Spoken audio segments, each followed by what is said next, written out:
Hey everybody, welcome on our channel. In this video we are gonna see, what if Naruto got harem with Blackfire, Raven and Startfire? Part 2. If you are new on the channel, don't forget to subscribe our channel and like the video too. So without wasting any more time, let's start the story. Space is a beautiful place, an unthinkable sized forever expanding expanse, filled with wondrous beauty and treasures to satiate. A universe filled with life, order, and a sense of godliness when you look closely, or you fly through the soulful void in your interstellar or intergalactic craft. However, space is not for the timid. Chaos, like order, permeates throughout the universe. Where there is light, there is dark. Where there is good, there is evil. The strange serenity of the surroundings is disturbed by a sudden but distant flash of light. Upon closer inspection for the event, not one, but four glowing objects emerge and approach a certain spot in the vast star ocean. Earth. Without warning, three peel off from the group, leaving the lone fourth, which heads on a direct course for the planet. The white haze around it dims just enough to show it to be long and cylindrical, something alien, but also human in terms of shape, being shaped like a missile, but with several trailing tentacles. Its purpose is unknown, but it will no doubt have strange consequences for the Earth and the heroes of said blue marble. Dump City Waterfront Carnival Monday. The night sky was beautiful no matter where you went, but it's perfected when it's a clear sky. But tonight was even more perfect as a fireworks show is in full swing on the waterfront. Near the waterfront, a carnival Ferris wheel, roller coaster, old-style games, and various other activities are thriving well. Situated in one of the wheel's cars is Robin and Startfire. The alien princess watches the pyrotechnics with complete awe before sighing in total bliss and temporarily forgetting her personal troubles in the process. They are beautiful. Tell me again what they are called. She questions the domino mask wearer with wonder in her multi-toned green eyes. Fireworks, came the reply before a few more firecrackers went off, causing many hues of colors to briefly shine upon them before the various colors vanished into the sea of black. Calling from personal experience, concern was suddenly her main expression and stance. On my home planet, explosions such as these would mean the Gordanians were attacking. Are you sure Earth is not under attack, Robin? Positive, was the blunt reply from Robin. Upon hearing that, Star's appearance became relaxed. Steering away from that topic, the teenage thunderbolt asked her a question. How have things between you and Uzumaki been? The Tamaranian's demeanor changed from her relaxed state to a series of emotions ranging from sadness, uncertainty, hope, longing, before finally settling on a crestfallen one. It hasn't been easy. We talked during our time building the tower and between his meetings with his teacher, Mayor Jiraiya. We caught up a bit before I had to explain to him about my deception during our meetings on his homeworld. He wasn't happy that he never saw me, the real me, as he already had trust issues with people lying to him all the time early on in his life. She sighs before looking down from the Ferris wheel to see the blonde in question, whom was chatting with Raven and looking at the night sky during their talk. Plus, he's been teaching friend Raven and learning about this world also. So it's been hard. How long have you known him? Robin wondered, since it hadn't been established, and plus, he was curious about the connection between the two alien visitors. Coriander looked over to him, smiles lightly, and tells him. I've known him since he was 6 and I was 5. I was his first friend, but he kept me a secret even from the leader of his village. He was so curious as a child and so energetic. We met often and spent time together as friends, although when he turned 13, he became very busy with his life and I was busy also. However, we kept meeting, training, talking. She looks down sadly and lets out a dejected sigh. He's changed so much in the span of 2 years, but it could be because I didn't see him all last year and some of the previous year. I miss his longer hair. Robin patted Starfire's back, trying to raise her spirits. He wasn't a stranger to an outlandish relationship, after all, he's in a secret long-distance relationship and plus, he struggled with opening up. But that wouldn't stop him comforting his friend. I'm sure you'll sort it out, it's been tricky for the both of you. I'm sure the two of you will get through this, you just need to keep talking to him and maybe everything will run smoothly between you two again. But with regards to Naruto and Raven spending time together, you must not get too jealous, he's only teaching her about their common powers. It seemed to work, but only somewhat. Starfire smiled lightly at Robin's attempt at helping her.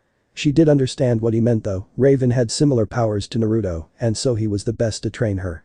Naruto has been training the other titans though, although that thought caused her to shiver somewhat as Naruto was a tough taskmaster, but he did bring results. Even if she felt completely knackered from the training to the point even her hair hurt. Cotton candy? Questioned Robin, breaking the green-eyed girl's train of thought, causing her to look at him as he holds the cotton candy colored pink stuff out to her. He pulls off a portion and pops it into his mouth. Curiously, she follows suit and realizes it is indeed different from anything she's had before. It was sweet, very sweet, and dissolved very quickly in the confines of her mouth. It vanished. She announces with a surprised gasp. With a chuckle, Robin responds with a light smile, one caused by the alien female's perplexed expression. Yeah. It'll do that. With a more content sigh, Starfire looks at the boy wonder. When I first came to this planet, I did not think I would ever fit in. Here comes the climax. Yes. The explosion of color could be seen for miles around the epicenter. Robin cheered, grabbing the bars of the seat they were in, before raising his right arm into the air, thrusting it in joy and excitement. In the sky before them, the display has turned into a fusillade of intensity, many times more chaotic and beautiful than the previous acts. Woo-hoo-hoo. Amazing. Earth is full of amazing things too. Continues Starfire from her previous statement, while her eyes shine brightly from the beauty of the firework display and the enjoyment she's feeling. Robin jokingly replies back to her as he takes in the breathtakingly stunning view and taking one last bit from the cotton candy before giving the rest to Cory. Best planet I've ever been to. Without warning, a long and cylindrical object, one strangely shaped in the form of a missile, but with several trailing tentacles, sweeps past a Ferris wheel and yanks a bewildered Starfire from her seat in its tentacles in the process of the flyby. She is carried into the sky, screaming in fright and confusion. Starfire? Bellowed Robin as he swiftly reacted to go save his friend. Dump City Bay Monday.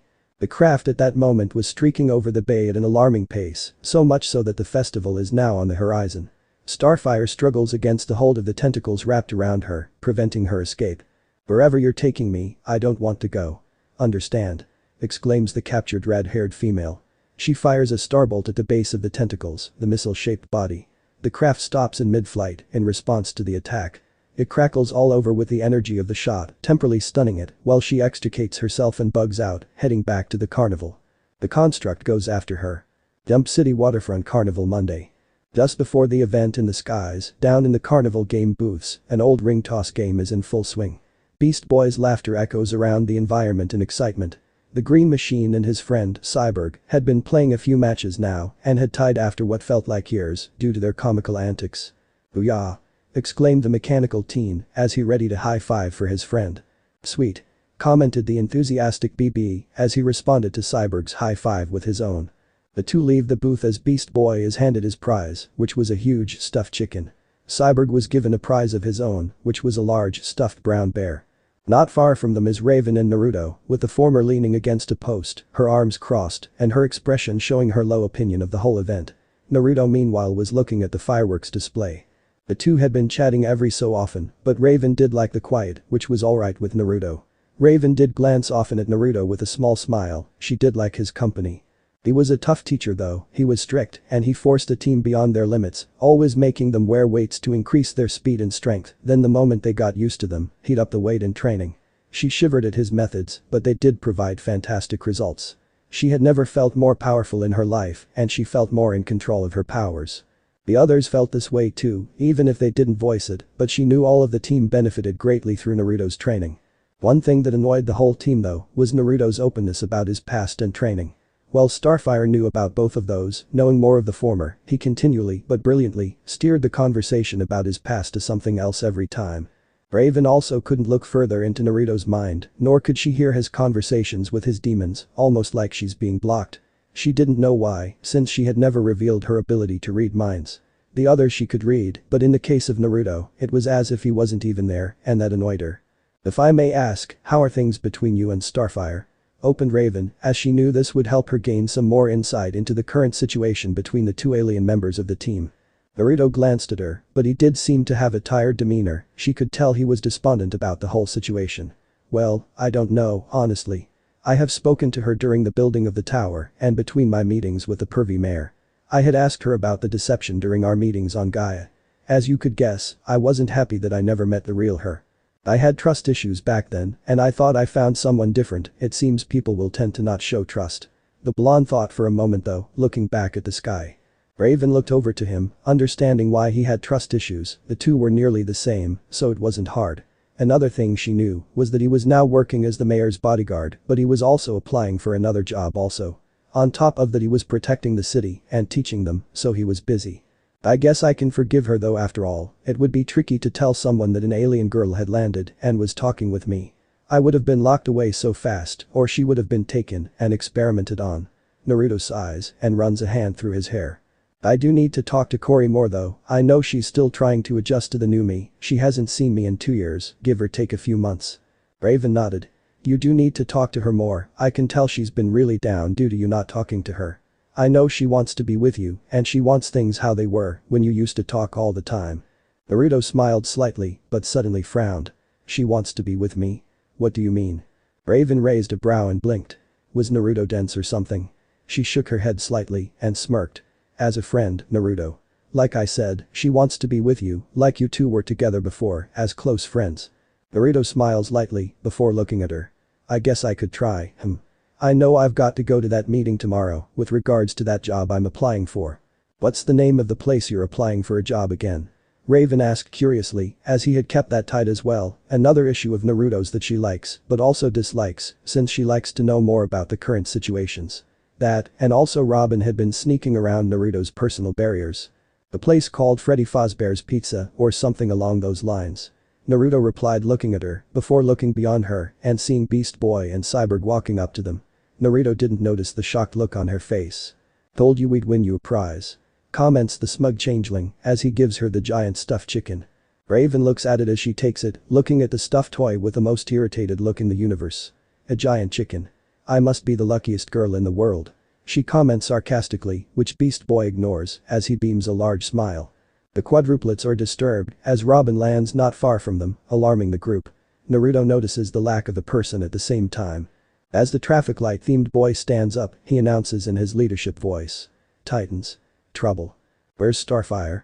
Voiced the cybernetic teen as he looked around for the red-haired teammate. That's the trouble. Replied Robin. Naruto sighs under his breath as the others begin to scramble to aid their friend. The amount of entropy. Robin leads the group forward, with Raven trailing behind to toss the toy chicken aside before catching up to him and the others. The group, upon reaching the end of the pier, look over the bay to see a scintillating object plummet straight toward the somewhat rough ocean before it abruptly angles itself to aim at the pier. It appears to be Startfire as she pulls up sharply to skim the surface, leaving a high-raising, broad wake behind herself. The alien craft is hot on her tail however, something she instantly notices when she looks back over her shoulder. Coriander gasps and suddenly sidesteps to avoid a lashing tentacle. Upon turning onto her back, she throws a couple of starbolts that hit the nose of the probe. Her attacks however, had no effect on the craft. Will you stop chasing me now, please, shouted a very worried Startfire in a vain hope of trying to convince the probe to cease its pursuit. Knowing that the probe won't stop, she flips to face forward again and she blasts off like a shot, trying to gain some distance between herself and the pursuer. She angles herself toward the pier, plans on flying neatly through 4 of the Titans, an act that may cause her to slam into Naruto. What the others didn't see was the extremely focused eyes of Naruto. They also didn't see the deep scowl, replacing the happy features he tends to show. The blonde hero was angry at the probe for varying reasons. But the one thing that made Naruto really mad was one simple thing. It was trying to hurt one of his oldest friends and one of his best friends. Despite the fact he was having problems with that friend, he couldn't care less. The red-haired Titan did what she planned by flying between the other Titans, knowing her flight path would cause her to crash into Naruto. What she and the others for that matter didn't count on was her body phasing through Naruto's like he was a ghost. The moment she passed fully through Naruto, another blonde suddenly appeared and slammed a flaming right hand onto the base of the probe, causing it to crash through the pier they were on and explode on the ground beneath them. The explosion was mighty in scale, but seemed to not affect the team and structures on the pier.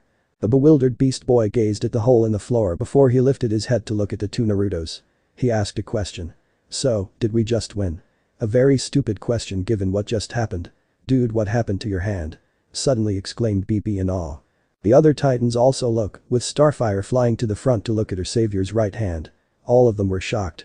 Naruto though, was more annoyed than anything, as he had been trying to hide this power. The flames that coated his right hand vanished at the same time the clone of his vanished in smoke. The one that Startfire flew through. Nothing is wrong, it's my chakra acting as a shield and a sword. Naruto states angrily, but also was telling a half-truth. You need to be more careful, Naruto. I know you wanted to protect your mate, but try not to reveal all of the cards yet. Replied the now whole demon fox. During the few months of building the tower, the 2 QPS oddly became one again. Well, this was a good thing in a sense, as the 2 separate entities before were stronger than the original whole being, it also brought about some problems. Kurama now had two separate memories running through its head, was also extremely powerful. Naruto had to relearn his chakra control. Although for Naruto that was easy to do, as he just sent armies of shadow clones out into the world to relearn that control to the level he had before the whole event. Whatever that thing was, it can't hurt you now. Robin comment while looking at the team after taking his eyes from Naruto's annoyed face. But why did it wish to hurt me at all? I haven't done anything to warrant such an attack like that. Startfire questioned as she seemed sure she hadn't caused any reason for the probe to attack her in the first place. It couldn't be the Gordanians. Dump City rooftops Monday. Not far from the action, but far enough away to not be seen, a lone figure stands, gazing down at the retreating Titans. One would say he was a shadow, with how well he blended into the dark structure, but also the fact that the dark sky that had blanketed the side of the planet was a pitch black. There were the odd moments where it was illuminated due to the fireworks, but that was only briefly. This entity was strange and was hidden well, but an explosion from the firecrackers allowed anyone who was looking to see him, if only for the briefest of moments. His head was concealed by a black mask that covers the entire upper half of his head. The mask has vermilion-colored flame-like designs that emanate from the eye holes and reach to the sides where the ears would be. He wears high black boots and black jeans, also featured are single belts wrapped around each thigh. His belt buckle features a fox skull around his waist with the strap being vermilion in color. He wears black, gauntlet-shaped fingerless gloves with 3 buckled straps on each one. His coat is also black, with 2 coattails extending from it, the underside of the coattails being vermilion in color. The coat has a high collar with buckles on it also. The front of the coat seems to also resemble body armor, with a zipper closed all the way up from the waist to the bottom of his neck. The armor is also vermilion. Along the outside of the tailcoat though are vermilion magatama, with magatama makings on the back of the coat also. The being was watching the Titans from his position before his eyes landed on Naruto. His eyes kept a firm lock on the blonde hero, like a hunter hunting his prey. Naruto Namikaze Uzumaki, your future will be darkness. I know it will. He spoke, his voice was deep and distorted. Even his voice, like his outfit, shrouded him in mystery. He kept his eyes, his glowing blood red and ice blue eyes, locked on Naruto before the Titans left the area. With his observations done, he too vanished into the shadows of the night, leaving no trace he was there. Like he was a ghost. Or something unnatural. Dump City Titans Tower Living Main Ops Room Monday.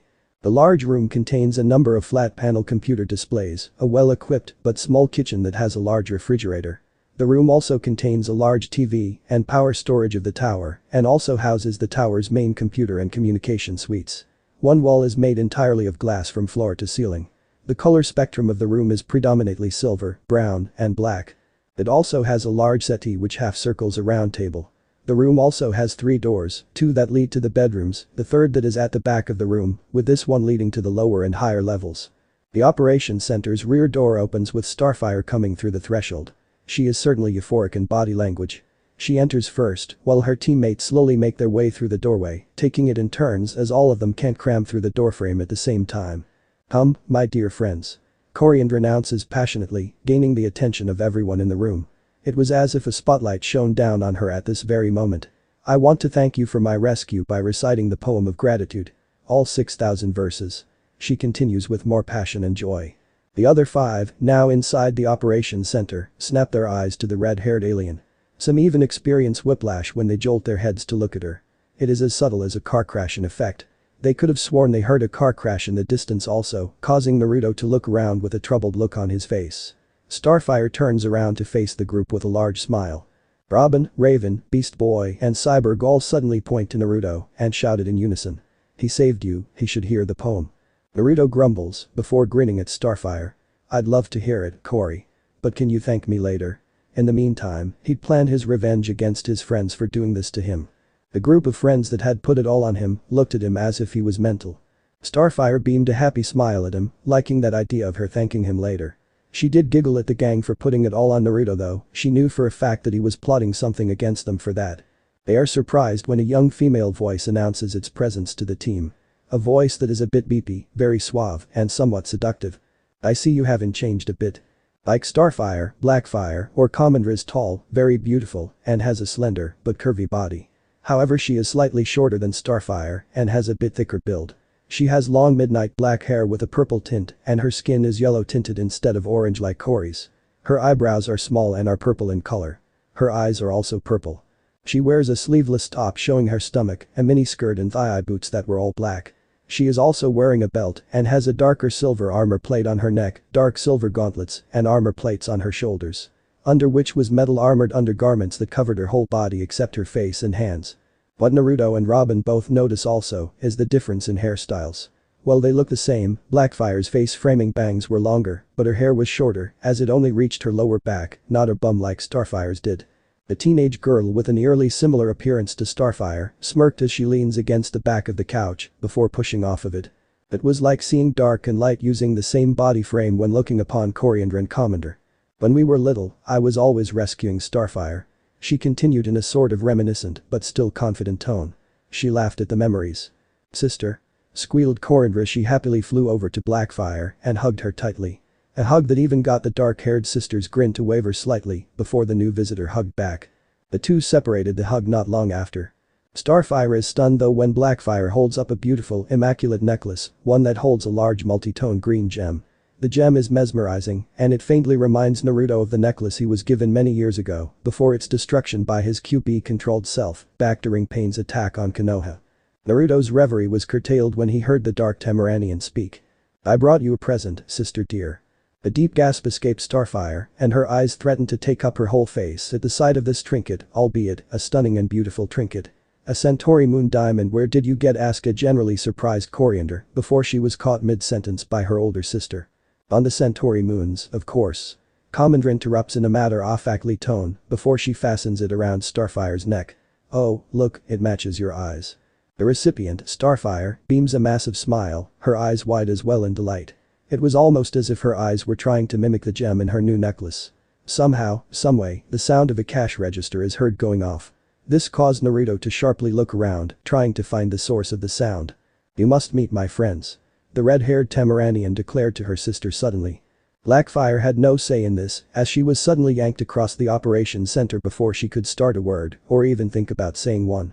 Blackfire gave off a small gasp of surprise in response to the yanking across the room. Blackfire stopped moving eventually. She had to regain her balance for a tad before she looked at the crowd of 5 that had watched the interaction between the two sisters. Her eyes settled on Naruto for a moment, realizing who he was and what he meant to Starfire. Commander mentally grinned, a very cunning plan was already forming in her mind. I wish to introduce my big sister. Coriander started with a happy smile while looking at her friends. Blackfire during the younger sister's speech walks to the team and interrupts the younger sibling's announcement with her boldness. I'm Blackfire, she states with a flirty and confident tone, one that seems to be typical of her. She's definitely more confident and bold in comparison to Starfire, with a red-haired teen seemingly caught off guard.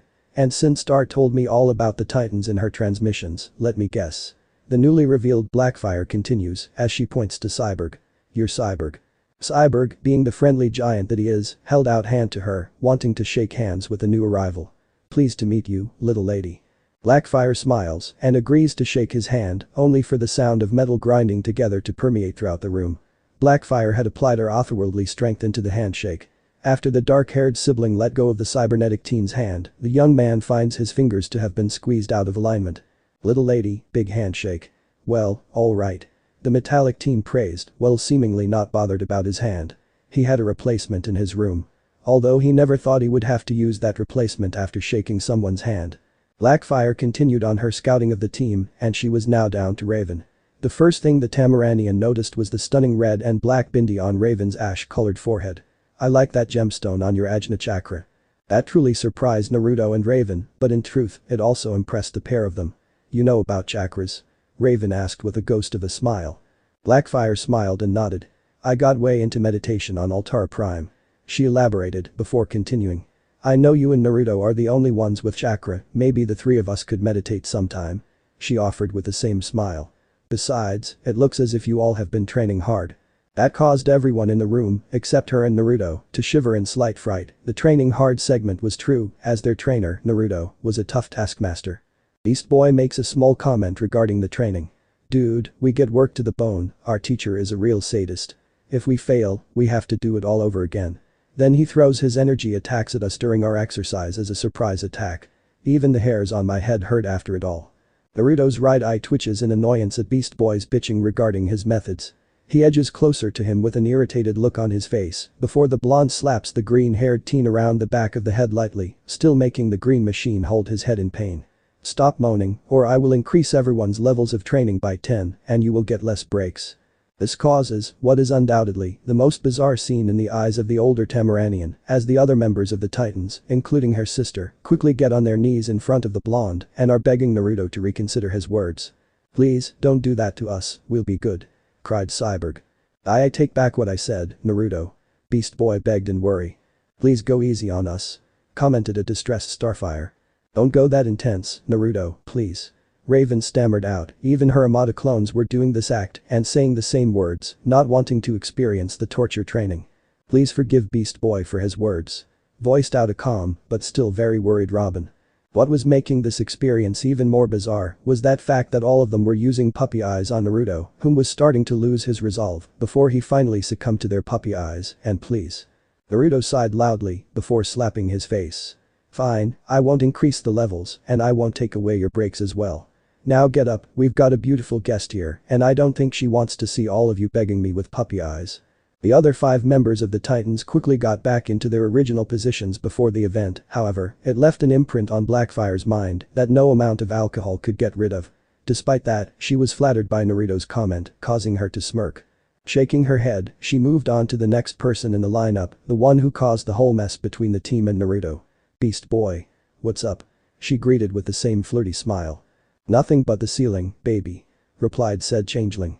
He was attempting to sound smooth and cool. Beast Boy's smile grew when the sound of Blackfire's laughter hit his ears. Blackfire, while laughing, complimented the younger teen. "Good one. You're funny." While in reality, she was laughing at his attempt to woo her. She was also laughing at the fact that Raven and Naruto both rolled their eyes at his attempt to crack a joke and smooth talk her. Beast Boy, grinning happily, leaned over to Raven and whispered. "See? She thinks I'm funny," he commented in a self-satisfied tone. "Statistically, I suppose someone has to. But also, it wasn't the joke she was laughing at," the Dark Titan muttered back in her monotone voice. The first part deflates his ego a bit while he appeared confused at the second half of Raven's reply. Blackfire smirks at the interaction between the two before she makes her way to the next member, Naruto.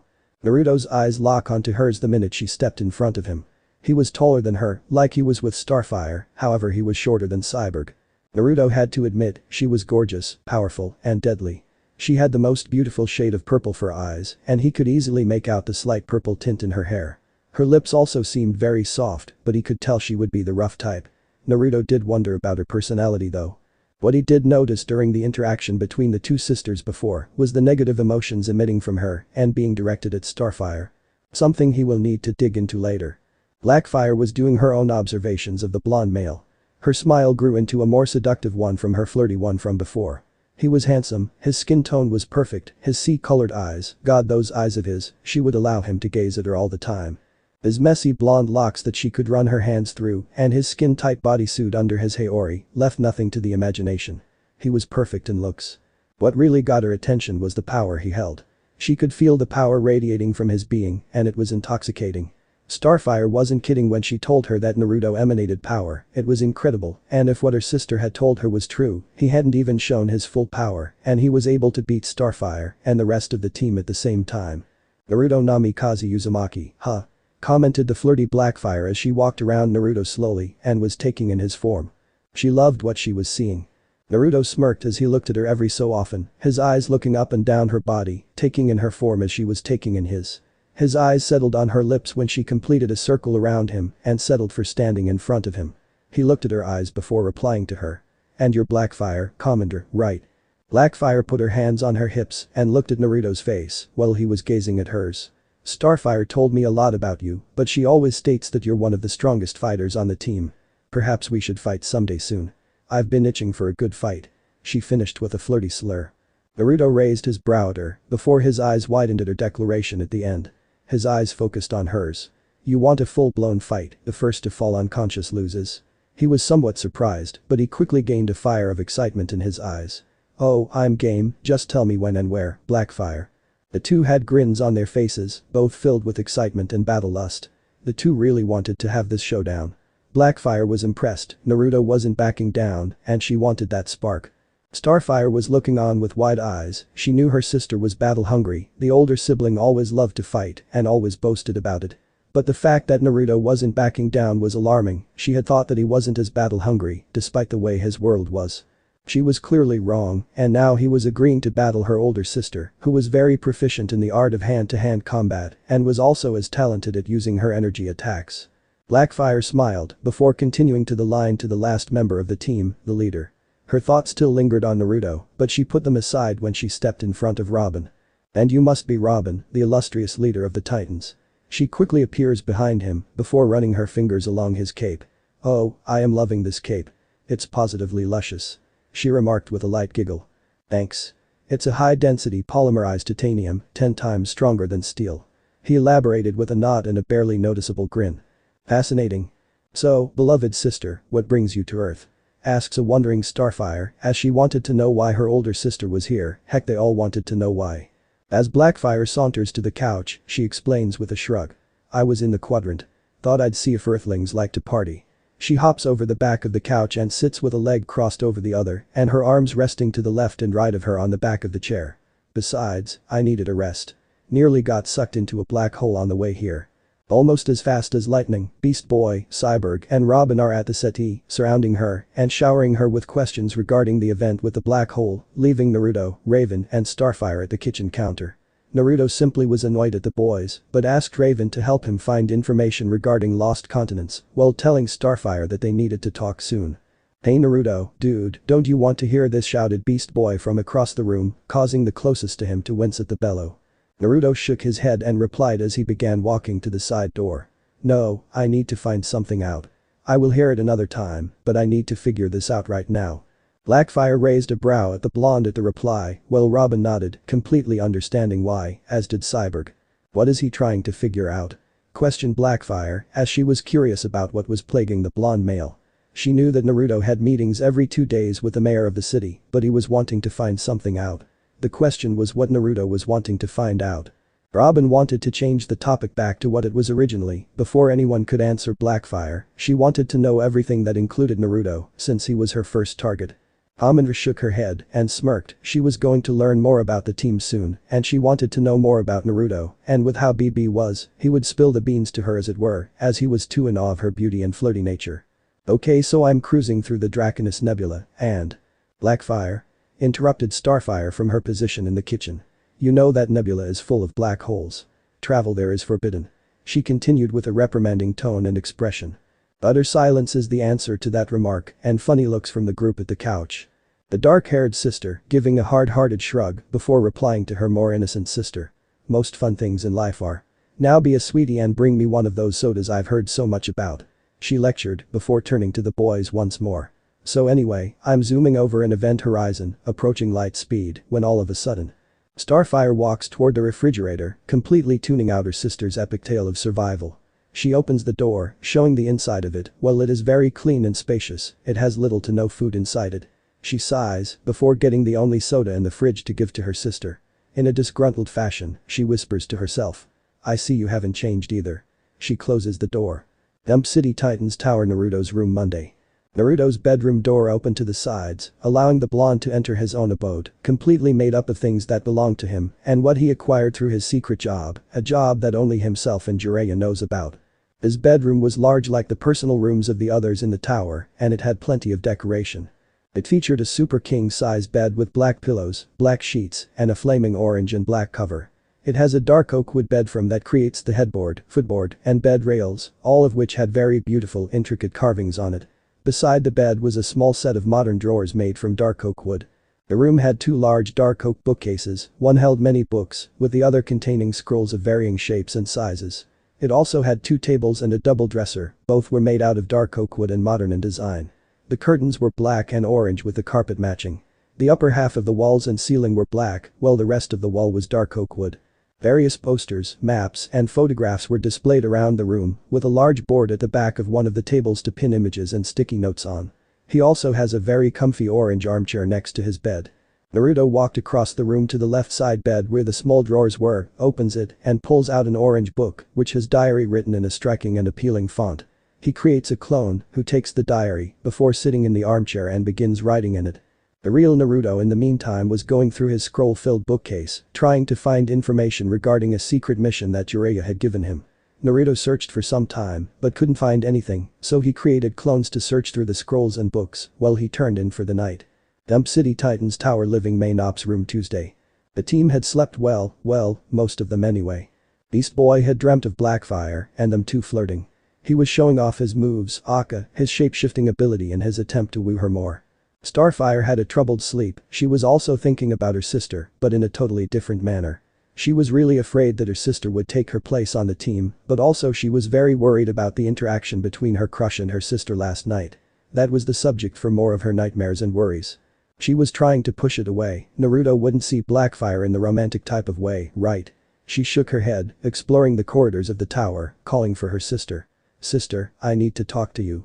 BB and Cyborg, who were playing a racing game on the large TV in the ops room, heard her calls, but ignored it. Two vehicles were on the screen, one green and one white, speeding along a twisting elevated track. The green one gets ahead and blocks any attempts made by the white car to pass. Cyborg and Beast Boy are sat on the couch, playing a racing game on the game station. "You want to pass me, but you can't pass me. You can't," Pa boasted the cybernetic teen, but his beepy grin was turned upside down as Beast Boy's car suddenly passed his.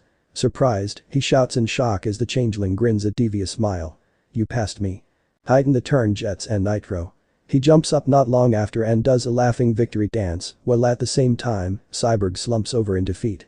A moment later, the two return back to the couch and begin a new game.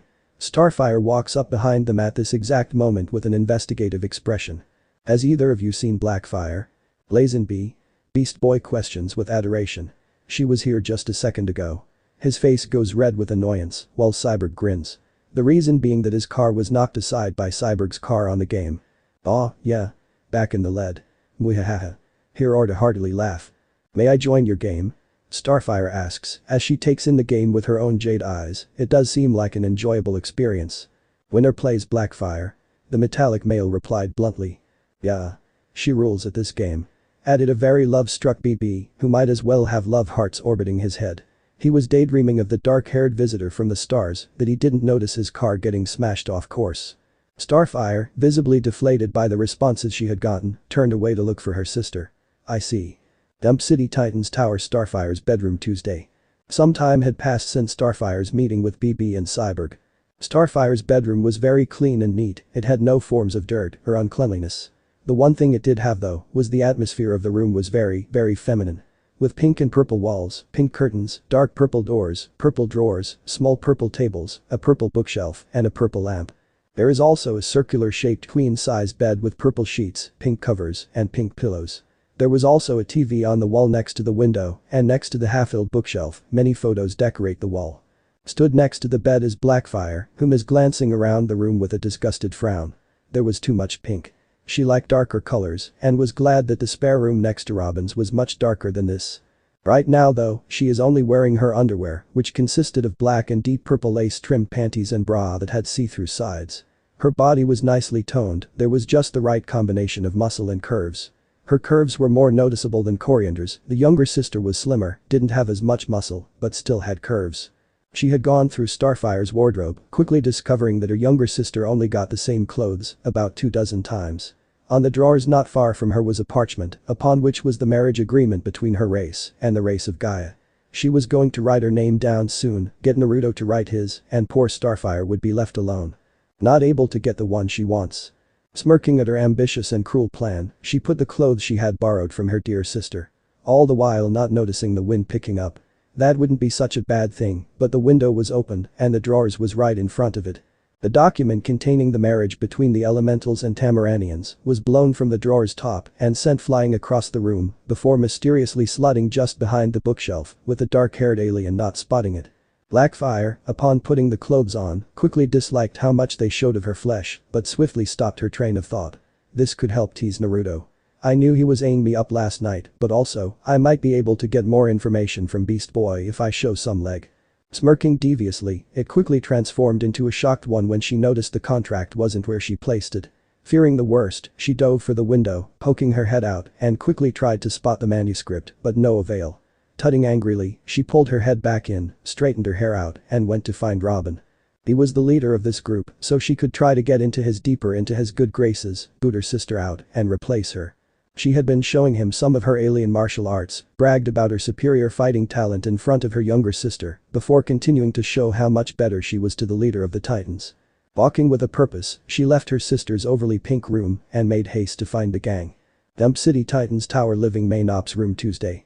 Night had descended once more on the beautiful metropolis. Inside the living room of the tower, all the Titans except Startfire were lounging on the couch in the operations center watching the television. Raven meanwhile is reading a book and Naruto was meditating in the same way he did at Mount Myaboku. Raven kept stealing glances at the blonde, a small smile graced her face upon seeing him do this. "Hello friends," exclaimed a voice behind them. The owner of the voice was just making her way into the room from the door at the back. Coriander walks in, somehow balancing buckets of popcorn, candy, and stacks of DVDs. Said friends all turned to look at her, all except Naruto and Raven. "I was wondering if you all wanted to have a home movie night. I've brought some popcorn and non-cotton candies. Tell me, what sort of movie shall we watch?" "Action," stated Robin in his calm tone of voice. Beast Boy added his own comment to Starfire's question. "Comedy." "Sci-fi," suggested Cyborg as he raised a brow at the redhead. "Horror," replied Raven in her monotone voice, not even taking her eyes from her book. Caught off guard by the variation of the team, Starfire drops her load of goodies and slumps her shoulders. She was depressed, but quickly tried to make another suggestion. Perhaps a double feature. She might as well have nervous sweat dripping from her due to how anxious she was. "Forget the flicks, kids," announced a voice from behind the red-haired, a very familiar voice. Starfire turns to the source of the voice, his eyes widen when she sees Commander standing there. It's not her standing there that gets Starfire's attention, but the fact that the older sister is dressed in one of her spare outfits and has dispensed with the armor that she wore before. In essence, the two sisters look alike now, the only difference was their hair and eye color. That, and their personalities.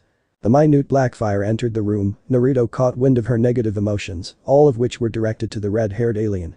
Naruto frowned during his meditation. He had noticed that whenever the two was in the room, Commander had generated many negative emotions. Jealousy, hate, and annoyance. To name a few. Naruto was going to get to the bottom of this, and he would have to do it quickly. Starfire didn't need this pain from her sister. So Naruto quickly thought of a plan. "We're going out," continued Blackfire as she walks past Coriander with a steady stride. Puzzled at this development, the younger sister voiced her confusion. "We are." Starfire quickly backpedaled on her question when she took into account of what her sister was wearing. "Are you wearing my clothes?" Waving her hand dismissively to Starfire, she answered her, before addressing the group bearing a knowing smile. "I borrowed one of your outfits. I heard about a party downtown. Cool crowd, hot music." The group, except Naruto and Raven, answer with cheers of agreement and praise. Raven though is still nose deep in her book, carefully reading away, in her own little world. Naruto skillfully glances at Blackfire through the TV, and when Commander looks at the necklace she had given Coriander the day before, Naruto picks up a few different emotions from her. While some were the same, a few new ones were added. Glee, anticipation, and a sense of victory. Naruto then spotted a connection. He didn't express it, but he mentally sighed. He knew from Starfire that the two sisters didn't see eye to eye. Was this revenge on Blackfire's part? Yes, Coriander had told Naruto everything about herself growing up and her interactions with Commander. The older sister seemed to really dislike her family, and her race for reasons the younger sister didn't understand. "And it's in a creepy rundown warehouse," rang the voice of the dark Tamaranian, interrupting Naruto from his thoughts. He knew who that was directed to, and it seemed to have worked on Raven as she puts the book to the side and begins to get up. Naruto knew it was now the time to stop this. "Actually, Commander," started Naruto in a strong voice as his senjutsu powers came online and the traits of this maid became evident on his face and stance. "That fight you wanted with me. Well." The Titans and Blackfire turned sharply to Naruto, who has risen from his meditative position to standing upright with his back turned to them. Raven, whom only just got up, looked at the blonde and quickly noticed his Sage Mode power-up. Naruto turned around to face the dark-haired Tamaranian, his yellow orb staring into her purple ones. His black shakujo appeared in his left hand. His features were calm and collective. Blackfire at this moment was still in shock, of course she would be surprised. She was being challenged by the strongest and most unknown fighter on the team, according to her younger sister. While she did want to fight him, as she was a warrior by heart, plus she wanted to see how strong he was in comparison to her. But to be suddenly caught out like this was shock-inducing, but it did bring out a small flirty grin. If he wanted to fight, she would bring it. Dump City Titans Island Tuesday. The group had vacated the main room of the tower, are making their way out of Titans HQ and onto the island that supports it. The island is a decent size and located in the Bay of Jump City. It has a path that leads from the edge of the island, where a launch pad was, to the tower in the middle. It was coated with grass and nature, although it was lacking trees, it contained a few. The tower was very tall and seemed very roomy in size. It had numerous large windows up and along the front and back. There was smaller windows on the sides of the tower. Some of the windows were lit up, showing a golden glow, while some was gray and not in use. The actual structure was a silver-colored metal, and it was very sturdy and resilient. Cyborg and Naruto had built the tower using the Gordanian ship and its glorious technologies. While Cyborg did the technical work, Naruto was the manpower behind the construction. Sure, the others helped, but none of them could keep up with Naruto and his armies of shadow clones. Surrounding Titan's tower was the ocean, and beyond that was the bustling metropolis of Jump City in its night form.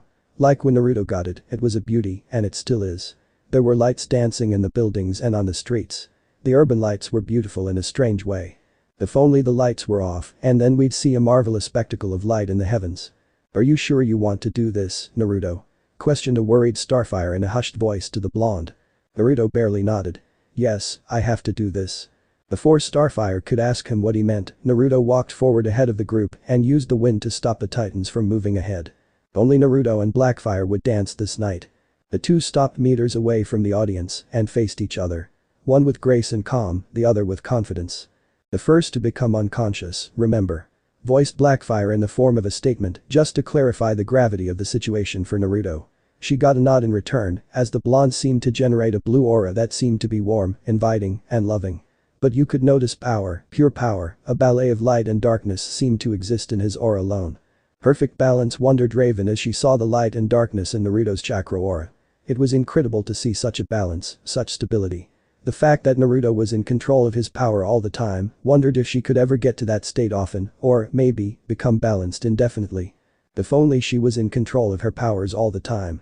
Blackfire's aura also seemed to appear in response, a sea of purple erupted in flame around her much like Naruto's. Hers was also full of power, full of darkness. But at the center, there was a single light that hadn't been nurtured. A light that seemed lonely and sad. The wind stopped, the audience seemingly holding a collective breath as a single leaf made its way between the two poised warriors. The two fighters kept a lock on each other, sizing the other one up as the leaf spun around a few times during its descent. The moment the leaf touched the floor, all hell broke loose. Blackfire and Naruto suddenly dashed towards each other, meeting in the middle above the fallen leaf. The two created a small shockwave upon colliding powers.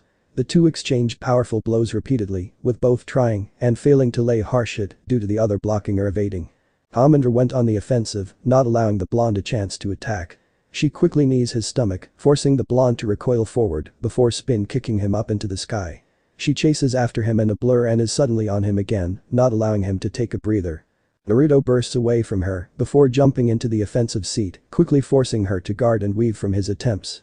It only goes so far as she is hit by an invisible fist or a strong wind. The hit forces her to fly back in a tumbling fashion before she corrects herself. That hurt, but before she could recollect her thoughts, she isn't given a chance to rest as Naruto drives a knee at her. She launches with her knee, with both their knees slamming together. Both wince slightly due to the force at which their knees connected. The two try punching each other, but grab the other's fists, forcing them to attack with their legs in an effort to force the other to let go. Their knees continue to smash each other until Blackfire yanks Naruto down with their connected hands, knees his chin, before kicking him across the face, sending him through the air. Naruto was sure his brain flew out of his head with how hard the kick was. But the audience, they were watching with rapt attention, seemingly shocked at the power of these two. "Dude, she's strong," exclaimed Beast Boy with awe and borderline worship. "It seems Naruto is giving her a hard time," Cyborg commented with certainty. Robin was studying the fight with narrowed eyes. He was keeping his eyes on the two fighters, beepizing their patterns, attacks, and their abilities, and comparing them to what he knows. Clearly his attention to detail wasn't letting him down, as he easily knew that the two were going all out, but he noticed Naruto was holding back, if that golden fist he used the previous night was an indication to another ability. He wanted to find out. Naruto stops his flight, his eyes lock on her quickly, so that he doesn't miss her incus. She jumps him again. The two then jump at each other again and continue their intense fist fight in the sky. Both expertly dodging each other's attacks before the two grab their fists again and start headbutting each other. They winced every time their foreheads slammed against each other's. Blackfire slammed her head against Naruto's harder, causing him to lean back a bit before she flew back and drove her foot into his stomach. The kick was very powerful, knocking the wind out of Naruto and sending him back quite far. Naruto hissed breathlessly from that attack. He managed to stop himself from going too far from her kick. She is much stronger than Starfire, but not as accurate. Black Bolt. Naruto saw the Dark Temeranian's take on the Starbolt. If this was anything like Starfire's, then it would be incredibly strong and destructive. He wondered if these bursts of light lilac-colored ultraviolet energy would be as potent and accurate as Coriander's. Why she has this color for her energy is unknown to him, it's most likely a trait unique to her. Then again, he doesn't know every Temeranian. He also notices that her eyes were glowing, not unlike Starfire's, but Blackfire's eyes glowed a pale lilac instead of a neon green. The war hero launches at her, expertly skirting around her energy attack and getting into her personal space once again. This time he slams his fist across her face with an intense swing. Before she can even launch from his hit, her foot is grabbed and she is flung down to earth by the blonde. She crashes into the ground with an earth-shattering thud.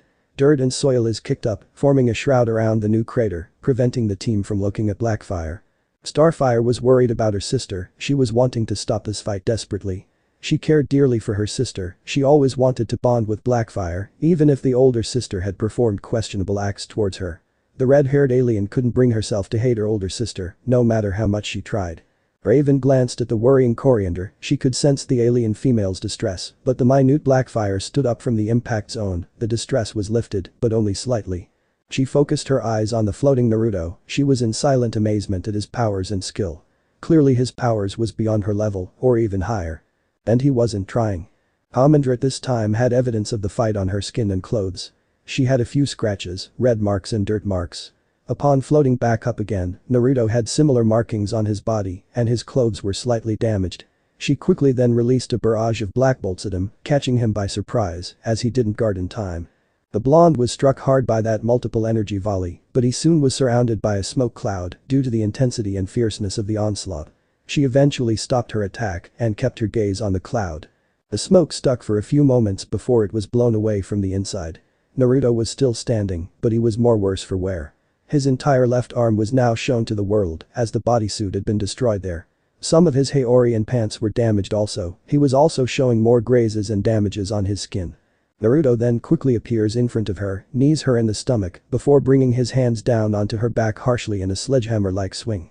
That again forces the dark-haired girl back down to the ground, only this time, she lands a cat before standing up again, only to face Naruto, who was right in front of her. Point style. Rasengan. Hamindra didn't even register his words, as pain struck her nerves. He had driven a violently swirling blue and white ball against her stomach. It felt like it was grinding into her. It really hurt. There was an explosion of varying shades of blue as she was propelled backwards by the attack. She skidded against the ground roughly, she eventually stopped and couldn't move for a few seconds.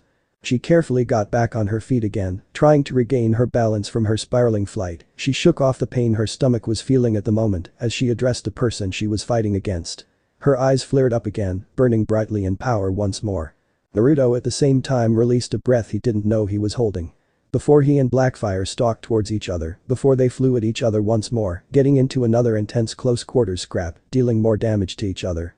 The two quickly primed their energy attacks for a point-blank hit. Their two attacks slam into each other's. Naruto's wind style. Rasengan was battling against Blackfire's Black Bolt. The two attacks grew in size, pushing the two of them further apart as their contesting energy attacks expanded and became more wild and potent. The two of them started pushing into their attacks to try and overpower the other, but soon the colliding attacks exploded in a blinding flash of blue and purple light. A thick smoke screen shrouded the area, the sounds of panting passed through the light winds, confirming that the two were still alive, and this was further confirmed when the smoke cleared, revealing the two. However, both were kneeling down, had cuts in their skin, and more signs of damage. Both were bleeding from various wounds. Naruto then stands up once more, and he sighs loudly, causing Blackfire to narrow her eyes at him in wonder. She was curious as to why he sighed, but the answer came obvious when the blue-eyed elemental spoke tiredly. You know, this fight has been fun, but I think it's time to end this dance, Blackfire. He declared as his entire body changed in a sudden flash of flames. The flash quickly fades to reveal Naruto, but different from how they remember. His entire body is coated in yellowy gold and flickering flames. His hair has spiked up slightly, with the bangs over his forehead now pulled back to mimic horns, while the bangs that framed his face spiked up and moved to the sides to mimic fox ears. His outfit and clothing had become indistinguishable due to the chakra cloak, however his haori is still noticeable. The sage mode patterns that were around his eyes are now black and have extended to his hair that now mimics fox ears, making them black also. He has black bars on his face in place of his whiskers.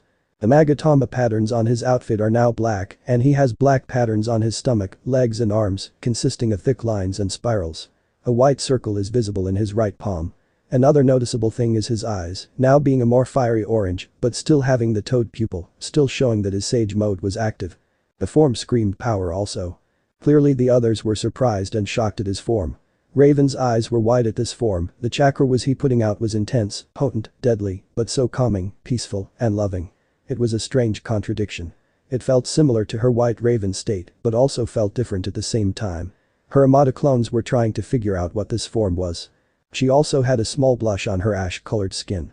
Luckily nobody noticed. Beast Boy was sniffing the air, clearly he was having problems telling it was Naruto using his scent. But like Raven, his eyes are as wide as plates. Cyborg was in a state of overload, trying to process what he was seeing. Robin's eyes were also wide, and he was wondering why Naruto hid this from the team. This was important information. Startfire had clasped her hands and was staring at Naruto like he was an angel. She was staring in admiration and a strange sense of lust also. Blackfire was also wide-eyed and hardly containing her shock as a gasp escaped her lips. She wasn't expecting this from him. She knew he was powerful, but to become a flaming entity was something new to her. The power he was generating was also making her flustered. Now, Commander, I'm giving you this one chance to surrender. This isn't my most powerful power-up, but it's on a whole other level to what you faced before. If you don't stop, I will end this in one move. He told her truthfully with a small frown. Blackfire stands up and glares at him with intense glowing eyes. She wasn't backing down. She didn't want people to look down on her like that. She noticed that he seemed to have no marks on his skin from the fight either. What the hell? Did they heal when he transformed into this golden warrior? Naruto sighed at her stubbornness, but he was proud at her for not backing down. Clearly she was a formidable fighter. The next 5 seconds would shatter anyone's thoughts on how the fight would go. Naruto disappeared in a golden streak and Blackfire was suddenly launched into air at the same moment. She was then punched back again, before being punched again in another direction, before she realized she had become a ping-pong ball for the golden blur and she was continuously battered around, not given a moment's rest. She knew the fight was over. And she was not the victor. She was then punched hard in the back, a punch that ended the confrontation as she was blasted into the ground. Blackfire was still awake, but she wouldn't move. She groaned out in pain as she saw golden feet land next to her.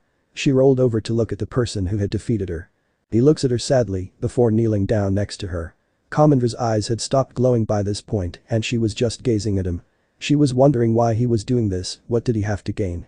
It hurts, doesn't it, the pain of being alone, the feeling of being hated by everyone? He stated sadly, as he gazed at her. Blackfire keeps her eyes on his, her eyes widen barely at his words. The audience also listens in on their conversation. I was hated too, you know, when I was born, a demon, the nine-tailed fox, attacked my village and killed many people, my parents included. The final act of my parents was to seal the QB into me. He sighed softly, looking away from her, not looking at the shocked reactions of the Titans or Blackfire. Naruto continued. The village saw me as the demon fox and discriminated me, attacked me trying to crush what spirit I had left from their mental attacks. It wasn't until later on I was able to make friends. It took even longer for the village to see me as me, not as the QB. I was seen as a cursed child, I was the object of their hate. It also didn't help that I had whiskers on my cheeks. Well, I still have whiskers on my cheeks. The black-haired Tamaranian sighed lightly, taking in his words. She could see where he was going, so she might as well indulge him. I was always the most talented, the most experienced combatant, and I'm the oldest child. But I wasn't favored for a number of reasons. Starfire was always kinder, and so was Wildfire. Plus I'm seen as a bastard child simply because of my appearance. Most Amaranians have red hair and green eyes. I do not, so I was disliked for my difference. I was seen as unworthy for the throne and too impure to be a Tamaranian. She looked away to the sky above, releasing a sigh. She didn't know why she was telling him this, but a part of her was glad she could get it off of her chest. I was treated like a plague by my people, like I was a bad omen. I became bitter, jealous, and I became angry at my family, my race, my planet. I wanted revenge. They tore me apart, and I had tried to pull myself together only to fail. Naruto looked at the dark Tamaranian with compassionate eyes. He truly felt for her, he could understand her reasoning behind her fall. He and others like him had lived similar lives. You're not evil, Blackfire, you're not a bad person. Yes, you've made mistakes, you sold out your people, and you traded your sister to the Gordanians to become a slave. We all make mistakes, I've made my fair share of mistakes, and no doubt I will keep making errors. The reason I'm talking to you because I know you planned something. Blackfire looked at him in shock, never before had someone said that to her, but also he was well informed, clearly her little sister told him about what had happened. But how the hell did the blonde know what she had planned, could he read her mind? She didn't tell anybody, nor did she write it down. How did you know I had something planned? I can sense emotions when you were around Star, I had picked up jealousy, hate, annoyance, and a few other negative emotions from you being directed to her. Then when you walked into the ops room not long ago, I picked up a few more. A strange twisted pleasure, expectancy, and a sense of victory, but when I noticed you were in fact glancing at the necklace, I knew that you had done something. I had stolen it, I had taken the Centauri Moon Diamond and planted it on Startfire so that she would be taken away, while at the same time, I would prove how much better I am and take her place on the team, explained Blackfire as she felt the glares of the Titans hit her. All of them were angry, but Startfire was shattered. Naruto however was looking at her sadly, before sighing. Blackfire, your sister, she never wanted this to happen. Hell, Startfire loves you, Commander. No matter what you did to her, she just wanted to be strong like you. You were her role model. You had someone who loved you, heck, she still loves you. You were too deep in darkness to see it. What? Choked out the dark-haired female as she looked at Naruto with a shocked expression. She was shocked that her sister still loved her, despite all the evil she had caused, all the pain she had dealt her. Startfire still cared for her. It's true, you wouldn't believe how happy she was talking to you through your messages, then when you arrived, she was so bouncy, she couldn't stop talking about you in a positive light.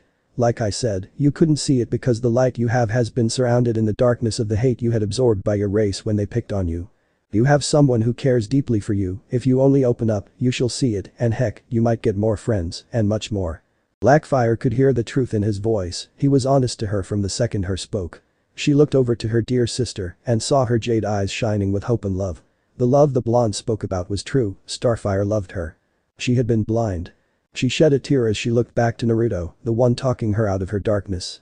She heard footsteps approach from the side and saw Startfire standing near her. How can I stop this? How can I get forgiveness? How do I change everything I had done? Naruto sighed, but smiled lightly at her. One day others will try to convince you that they have forgiven you for your crimes. In truth, you will never forgive yourself. Accept that fact that you have killed, done bad, and hurt many people. That cannot be changed. You can do good, fight for others, save many people, try to outdo the darkness with light. But both light and darkness exist. I have darkness, and I have accepted it, I live in harmony with light and darkness. Startfire also has darkness, everyone has light and darkness in them. But Blackfire, if you want to change, you need to do it now. Go on your journey, find redemption, find absolution, the voice of others will guide you on your path to forgiveness. I and Startfire know you can be a great person. Startfire smiled at her sister when her Blackfire nodded her head with a light smile. Naruto placed a hand on Blackfire's stomach and healed her with his powers. It took a moment, but the Dark Tamaranian was fully healed and was able to stand up. Naruto stayed in his powered-up form, but only because a sound caught his ear. It was the sound of a ship. The large dark vessel with silver metal patterns and flashing orange and red lights landed near the island. It's a very advanced and menacing, but also has a strange beauty about it. The group waits patiently as a door opens on the underside of it and stairs emerge from the starship. The Titans all get ready to fight, but Naruto and Blackfire don't brace for a fight. Blackfire was slightly nervous, but Naruto reassured her that everything would be alright. Startfire had also given the necklace to the blonde so he can sort this out. She wasn't doubting the rest of the team, but clearly Naruto had a way with words, plus, he may have just changed Blackfire for the better. Humming down the ramp are two tall, broad-shouldered aliens. They are wearing technological suits that resemble humanoid crabs. The two have glowing, lemon yellow, narrow eyes. The armor is mostly colored red with dark silver segments and black patterns. The leading one has an extended right arm that seems to contain energy whips of some description. The trailing visitor speaks in a synthetic voice that has an undertone of organic mixed with it, he seems to hold a badge to the group that bears a unique symbol. We are Centauri Police, we are from the Grand Centauri Empire. We've come here for the Tamaranian girl, Blackfire of Tamarin. Explained the leading officer as he points to the girl in question. She's committed high crimes throughout the entire Centauri system. Naruto shows them the Centauri Moon Diamond necklace, this gains the attention of the two traveling policemen. The Queen's personal Centauri Moon Diamond. I see you've procured it, Elemental. The leading officer comments as he looks at the Elemental before him. He knows the race very well. I see you know of my race, officer. However, I want to bargain with you regarding Blackfire. The team looked at Naruto with mixed expressions, but mostly shock. Robin though wasn't as happy, he would need to talk to Naruto regarding this whole event. What do you offer? Bear in mind that if our Empress doesn't agree with this, we will return for the girl. Questioned the Centauri officer on the right before telling him what would happen if the queen didn't agree to the exchange. The two aliens noticed Naruto hold the gem tightly for a strange reason, he also rubbed it, almost as if he was studying it. Naruto wordlessly and without moving created 7 shadow clones, all of which exploded in smoke, and all of them were in his base form. Naruto then handed the necklace to the Centauri police. A red flame erupted in his left hand, while a blue flame appeared similarly in his right palm. The group honestly didn't know what Naruto was doing, but the show of power was alarming the hooded female as she studied it. What is that? Yin-Yang release. Creation of all things technique. Spoke the flaming warrior as he seemed to create large cubes of Centauri moon diamond in the hands of the Naruto clones. The others were dumbstruck, the Titans, Blackfire, and the Centauri police. All were staring at the objects that was just created out of thin air. It just wasn't possible, but when the officers took closer examinations of the newly created blocks, they confirmed that the cubes were authentic. Whoa, dude, what the heck was that? Exclaimed BB in shock as he marveled at the power the blonde used. Naruto panted as his chakra cloak in Sage mode wore off and dissipated, leaving him in his base form. That still takes up too much chakra. The blonde muttered before addressing Beast Boy's question. That was the creation of all things technique. To simplify it, it allows the user to create anything that they can dream of using the yin chakra to create the object from nothingness. While using the yang chakra of it, I can breathe life into what I create. No more questions please, I need to rest from the fight and that. The team would have to wait on their answers, they would grill him later for those though. Well, mostly Robin will demand answers from him. The officers collected the blocks and necklace before leaving for their ship. Moments later, the ship took off and returned to the dark night of the heavens. Dump City Titans Tower Rooftop Tuesday. A number of hours had passed since that whole event took place. It was a beautiful sunny day, no clouds in the sky, the crescent moon hanging the sky, and sun high in the heavens also. Startfire, Blackfire, and Naruto Our stood on the roof of the tower, with Blackfire wearing her old clothes. The roof of the tower has a helipad in the middle, posts are on 2 opposite sides of the helipad, with netting wrapped around one of them. Some stairs can be seen on the right side of the tower leading into it. Are you sure you want to go alone, sister? As much as I want to stay here, I feel I need to go on my path to find a way to deal with the terrible deeds I have done. If I want to start this new life I need to figure out my own redemption. Surely you can understand, sister. Replies Blackfire as she looks her sister in the eyes without any negative emotions for the first time in years. The dark Tamaranian looked over at Naruto, who nodded and smiled at her. She could tell he didn't want her to go as well, but he understood why she needed to do this. Starfire hugged her sister and cried. The poor redhead only just got her sister back, she didn't want to lose her again. Blackfire hugged her back softly and smiled. Don't cry Coriander, I won't leave you, I promise. I just need to sort my past out if I want to sort out my future as a hero alongside you. Starfire pulled away from her hug and looked at her sister. Commander still had a flirty confident grin, but it didn't have that hint of malice in it anymore. There was darkness there, but it was not as noticeable as it once was. Blackfire smiled at her younger sister before turning her attention to the blonde, who raised a brow in response. I ought to thank you, I want to repay you for what you've done for me, Naruto. But. Naruto frowned at her, and he was about to tell her that she didn't need to repay him, but she continued her statement to him. I do wish to fight you again, only next time, both of us will be heroes, and I will win. She stated with determination and with fire in her eyes. Naruto and Starfire was wide-eyed at her bold declaration, clearly she was still as competitive as usual, but that wasn't a bad thing. The blonde hero nodded and smiled at her with his handsome foxy smile. One that caused both girls to blush, blushes that he didn't notice. The two sisters though noticed the blushes on the other and glared at each other with lightning between their eyes. Blackfire shook her head and looked at the sky. I think it's time, you two. Naruto, take care of my sister while I'm gone. She turns around to face the sea before looking back at Starfire over her shoulder. Sister dear, please take care of Naruto. I will be back when I'm ready and I do want to fight the two of you, remember that. She declares as she takes off. She waves at them as she bolts across the sea and into the horizon. Naruto and Starfire remain on the rooftop looking in the direction the older Tamaranian went in. The duo were smiling and stood for some time. Naruto began walking away, but he was stopped by Starfire, who had placed her soft hand on his shoulder. He turned around to face her with a look of wonder. Naruto, I was wondering if you want to hang out with me. She asked with nervousness as she tried to keep her jade eyes on his cerulean orbs. The war hero's facial features softened, he thought for a bit before nodding. Sure, I would like to go on a date with you. To bond with you more, Startfire. He replied in a teasing manner and also saying the syllables to her name playfully. She was red-faced with his response, but smiled all the same. She hugged him tightly, causing him to gasp before hugging her in return. Unknown location Tuesday. The entity that had been at the pier watching Naruto was now in a spacious room. One wall looked as if it had been blown inward, scattering debris across the chamber. In the office there was a thick large table towards the back wall, bookshelves are lined next to the opening in the wall, which then lead up to the far wall. In the middle of the room was a small pool table, 2 couches, a large TV that hung from the ceiling, and a small table with some alcohol on it. The dark-clothed stalker was stood between the pool table and the large wooden table at the back. He was holding a katana that was very unique. It had a long bronze hilt with black grips. It had an oval bronze guard. The blade itself was extraordinary. Well, it was the traditional katana style. A curved, slender, single-edged blade. The color of the blade was what made it special. The blade was black and had bizarre faint markings on the blade. Another thing to note is that there is blood splattered around the room and numerous dead bodies are planted about the place. Only one person is alive, but that person is cowering in front of the assassin. The man is wearing a black suit, he also has black hair and black eyes. The male also seems very pale in skin complexion and has a small stubble. Blood stains his outfit and head. He is trembling. He has every right to be. This unknown assassin just broke into his fortress for a compound, killed all the 150 guards he had acquired to protect him, and the warrior plowed his way through all of them. Without taking a scratch. Hell, he saw one bullet bend around him, as if an invisible barrier was round his form. Please, don't kill me. The frightened man pleaded. I'll give you anything. He continued, before seeing the shadow warrior turn his blade to him, allowing the person to see the fingers of the left hand. They looked human in shape, but had one unique distinction. They were mechanical. You, I know who you are. You're.